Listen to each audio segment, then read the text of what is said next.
Assalamualaikum warahmatullahi wabarakatuh.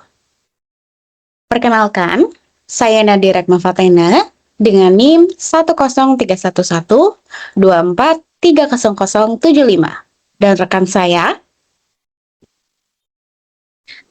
Selin Yuriska Putri dengan NIM 10312430114. dan saya Regita Hutri Cainingrum dengan NIM 1031124301115. Kami dari kelas 05 Program Studi S1 Teknik Informatika Telkom University Purwokerto. Pada hari ini, kami akan mempresentasikan hasil tugas besar kami yang berjudul Perbandingan Algoritma Bubble Sort, Brute Force, dan Merge Sort, Divide and Conquer dalam pengurutan data konsumsi daya listrik. Next. Di era digital saat ini, kebutuhan akan listrik terus meningkat seiring bertambahnya aktivitas industri dan penduduk. Dengan jutaan log data daya listrik yang terekam setiap harinya, proses pengurutan atau sorting menjadi sangat krusial. Data konsumsi yang besar ini perlu diurutkan agar bisa dianalisis lebih lanjut. Misalnya, untuk mengidentifikasi waktu-waktu beban puncak atau peak load secara akurat. Mengingat ada algoritma yang sangat efisien untuk data kecil namun melambat drastis di data besar, pemilihan strategi algoritma yang tepat menjadi kunci utama. Oleh karena itu, pengujian kami bertujuan untuk membandingkan performa pendekatan brute force dan divide and conquer untuk menemukan solusi paling optimal dalam mengolah data berukuran besar. Dataset yang kami gunakan adalah Power Consumption of Tetuan City dari Kaggle yang mencatat lebih dari 52.000 baris data setiap 10 menit. Kami mengambil kolom Zone 1 Power Consumption untuk diurutkan secara menurun atau descending. Pengujian dilakukan pada 9 variasi ukuran data, mulai dari 10 hingga 50.000 baris. Selanjutnya, penjelasan mengenai dasar teori dan implementasi algoritma akan disampaikan oleh rekan saya, Selin. Silakan, Selin. Baik, terima kasih Nadira.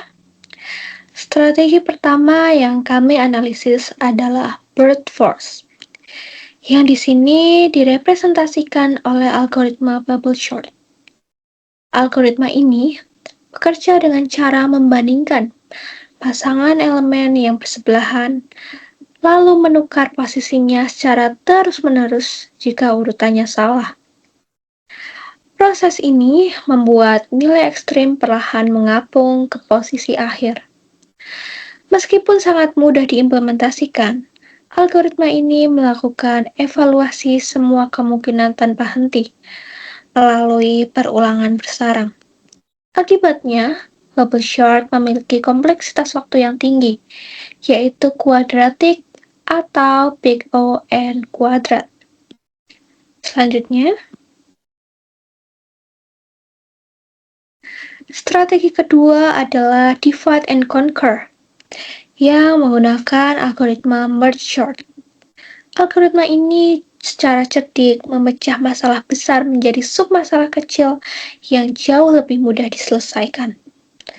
Terdapat 3 tahapan fundamental. Pertama adalah divide, conquer, dan combine. Pertama-tama, divide. Ia membagi himpunan data menjadi 2 secara terus-menerus hingga tersisa 1 elemen. Kemudian conquer.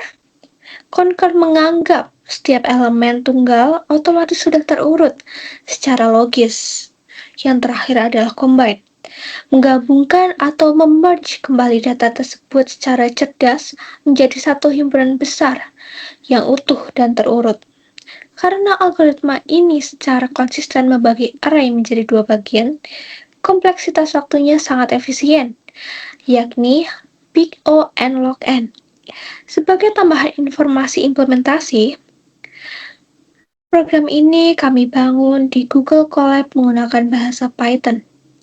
Untuk memastikan perbandingan yang benar-benar adil, data disalin ke dua array terpisah agar bubble sort maupun merge sort diuji menggunakan data awal yang identik dan belum terurut. Lalu, bagaimana bukti nyata perbandingan kecepatan waktu eksekusinya? Penjelasan hasil pengujian akan dilanjutkan oleh Regita. Silakan Regita. Terima kasih, Selin. Kemudian, mari kita perhatikan tabel hasil pengujian running time di slide ini. Pada variasi ukuran data yang kecil, yaitu N sama dengan 10 dan N sama dengan 100, kedua algoritma ini tereksekusi dengan sangat cepat, dalam hitungan 0, sekian milidetik. Perbedaannya belum terlihat signifikan secara kasat mata, namun selisihnya mulai terlihat pada data 5000, di mana bubble sort butuh 1,33 detik, sedangkan merge sort hanya butuh 0,01 detik. Perbedaan paling dramatisnya terjadi saat jumlah datanya mencapai 50.000. Di bubble sort memakan waktu sekitar 157,56 detik, yang artinya lebih dari 2,5 menit. Di sisi lain, merge sort mampu menyelesaikan ukuran data yang masif yang sama hanya dalam waktu 0,13 detik. Jika kita visualisasikan ke dalam grafik, selisih performa secara kuadratik membesar secara eksponensial. Garis merah yang merepresentasikan bubble sort melengkung tajam secara kuadratik. Hal ini logis secara matematis karena pada 50.000 data, bubble sort melakukan sampai sekitar 2,5 miliar operasi. Sangat kontras dengan garis biru milik merge sort yang bentuknya nyaris datar, di mana operasi yang dilakukan hanya kisaran 780.000 perbandingan. Dari seluruh pengujian tersebut, kami dapat menarik kesimpulan. Yang pertama, bubble sort hanya unggul dari segi kemudahan implementasi dan tidak memakan memori tambahan in place yang menjadikannya cocok untuk sekedar kebutuhan edukasi atau skala data yang kecil. Namun, untuk optimasi sistem praktis seperti pengolahan riwayat konsumsi listrik secara real-time maupun dalam batch besar, merge sort dengan performa big O and log n bisa menjadi standar pilihan yang jauh lebih kuat, efisien, dan dapat diandalkan. Kemudian, kita akan melanjutkan pembahasan ke demo codingnya. Silakan, Nadira. Baik, terima kasih Selin dan juga Regita. Selanjutnya, kita akan masuk ke demo project. Sebelum kita membahas kodenya, mari kita bahas infrastruktur pengujian kami dulu. Untuk memastikan environment komputasi yang stabil dan dapat direproduksi oleh siapa saja, kami memilih Google Colab sebagai compute engine kami. Ini memberikan kita akses ke arsitektur CPU standar cloud dan isolasi memori yang konsisten selama benchmarking. Dari sisi data ingestion, kami tidak mengunduh file CSV secara manual, karena dalam ekosistem yang baik, lebih direkomendasikan menggunakan otomisasi. Kami membangun pipeline menggunakan library API Kaggle Hub untuk menarik dataset power consumption of Tetuan City secara langsung dari server Kaggle. Langkah ini dilakukan untuk menjamin data provenance atau keaslian data tidak terganggu. Dataset ini sangat ideal untuk skenario pengujian stres. Kita memiliki lebih dari 52.000 baris observasi. Dan sebelum itu, mari kita perhatikan tipe datanya. Kami tidak mengurutkan angka integer sederhana dari 1 sampai 10. Melainkan kolom target kita yaitu Zone 1 Power Consumption memiliki tipe float 64. Ini adalah representasi data real yang kontinu, memiliki angka desimal yang spesifik dan distribusinya benar-benar acak. Mengurutkan angka desimal presisi tinggi memberikan beban kalkulasi atau floating point operation yang lebih realistis pada CPU dibandingkan angka bulat pendek. Setelah melot data menggunakan Pandas, kami langsung mengekstrak kolom target tersebut ke dalam bentuk Python list murni menggunakan fungsi toList. Kami sengaja menghindari sorting langsung di dalam data frame Pandas. Hal ini dikarenakan Pandas dieksekusi di atas bahasa C yang sangat teroptimasi. Jika kita menggunakan Pandas, kita tidak sedang menguji logika Python kita, melainkan menguji kompilator C-nya. Dengan mengubahnya menjadi struktur list dasar, kita memaksa interpreter Python untuk mengeksekusi algoritma murni baris demi baris secara bare metal. Untuk membedah arsitektur logika lebih lanjut, akan dilanjutkan oleh rekan saya.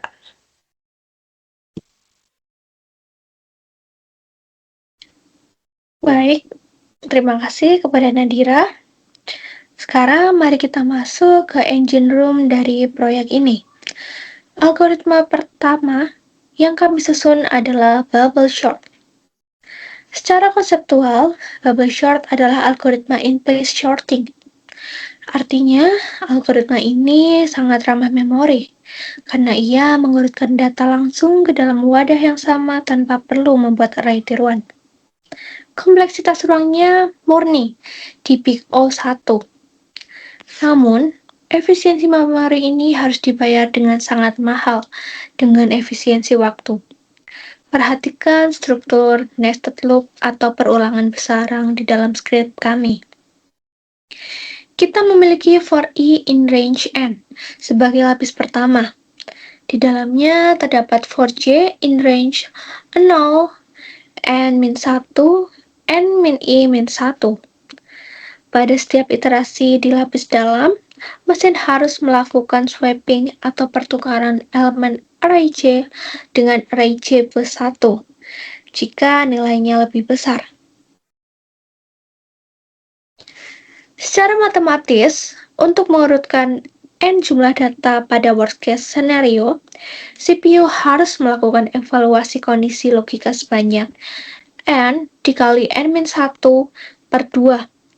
Inilah wujud asli dari kompleksitas waktu kuadratik atau Big O n kuadrat. Meskipun kami telah menambahkan optimasi n-i-1 agar sistem tidak mengevaluasi elemen paling kanan yang sudah mengarah ke posisi benar, arsitektur kode ini tetap secara inheren akan mencekik CPU ketika variabel n membengkak. Selanjutnya,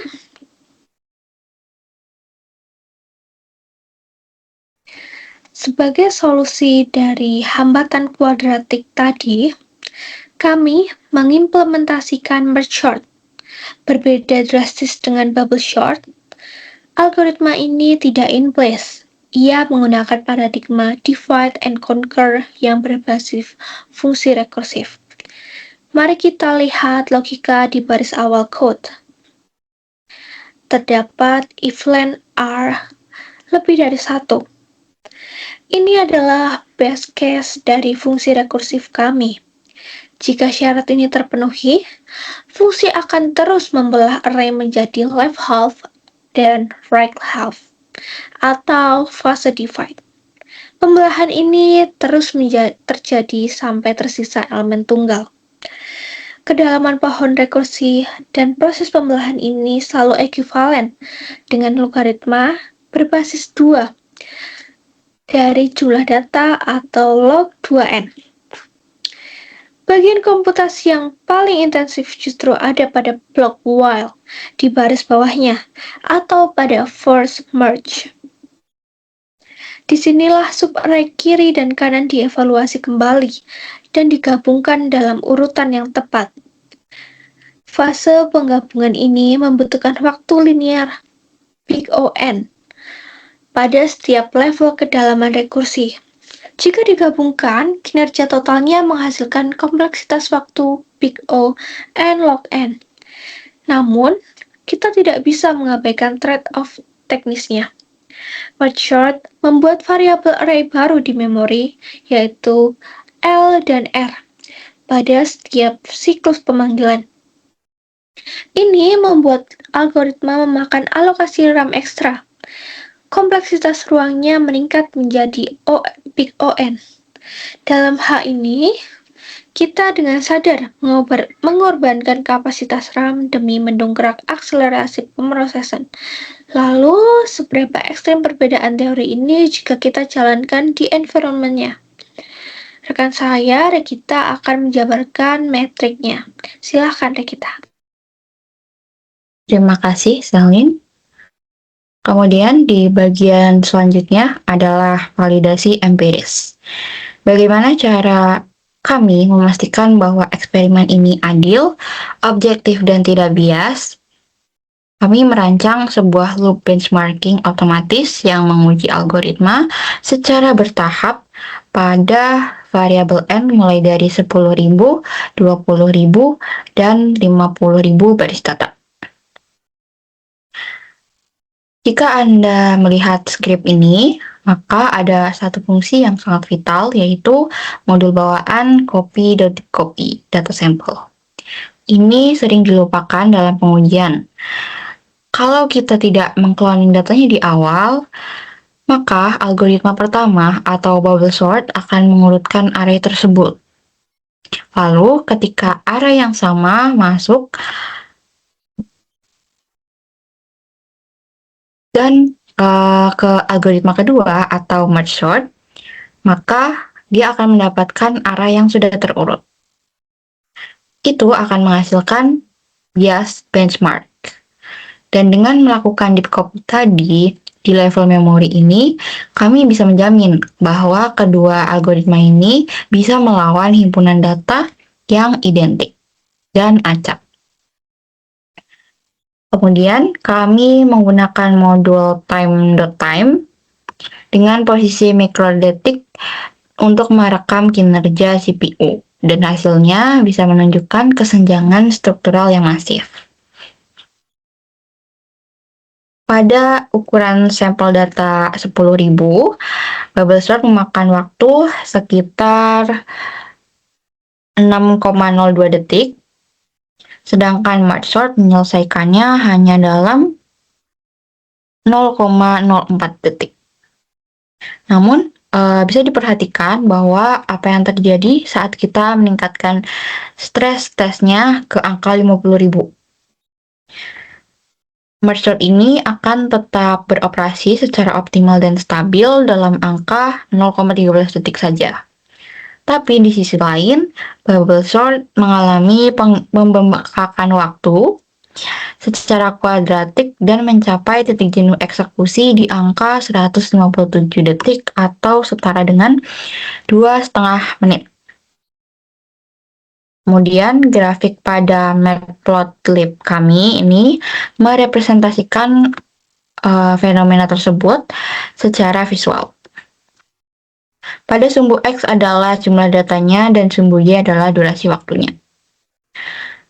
Pada garis kurva bubble sort, itu melesat tajam dan membentuk parabola eksponensial ke atas. Sementara itu, garis merge sort hampir rata menyerupai garis horizontal yang membuktikan bahwa penambahan jumlah input nyaris tidak memberikan dampak delay yang sangat berarti. Sebagai penutup, apa implikasi nyata dari eksperimen kita hari ini. Proyek ini membuktikan bahwa melempar sumber daya hardware yang lebih besar seperti RAM atau prosesor mahal tidak akan pernah bisa mengkompensasi kerugian akibat algoritma yang tidak efisien. Jika kita mengekstrapolasi data ini menjadi 1 juta observasi, merge sort tetap akan selesai dalam beberapa detik. Sementara bubble sort mungkin akan membuat sistem crash dan timeout selama berhari-hari. Dalam pengembangan perangkat lunak modern tingkat enterprise, Python sendiri sebenarnya sudah mempunyai fungsi .sort bawaan di bahasa Python-nya itu yang ditenagai oleh algoritma team sort, sebuah algoritma hybrid turunan dari merge sort dan insertion sort. Eksperimen hari ini berhasil mendemonstrasikan secara transparan mengapa pendekatan primitif itu tidak lagi memiliki tempat di era big data. Demikian analisis teknis dari proyek kami. Kurang lebihnya mohon maaf. Terima kasih. Wassalamualaikum warahmatullahi wabarakatuh.